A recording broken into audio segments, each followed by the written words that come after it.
Et c'est comme ça qu'on parle de l'accès universel à l'information, c'est-à-dire être informé de la même situation au même moment et d'une même manière. Il ne faut pas qu'il y ait beaucoup d'éléments qui puissent entraver à ce que les gens ne puissent pas accéder à l'information. Et donc, accéder à l'information devient un droit.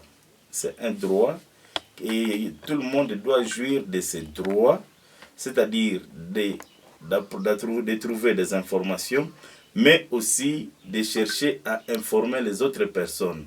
Puisque le travail d'informer n'est pas seulement limité d'un seul côté, où on voit seulement les côtés des journalistes qui sont censés informer les autres. Mais actuellement, l'information est que c'est tout le monde qui peut informer tout le monde aussi.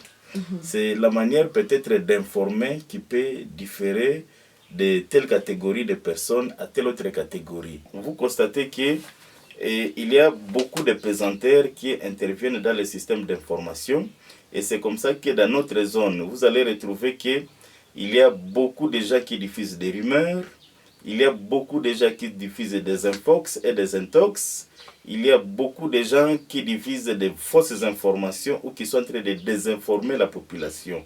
Et ces éléments-là, on les utilise pour chercher à satisfaire tel ou tel autre cas, à monter tel ou tel contre telle autre personne.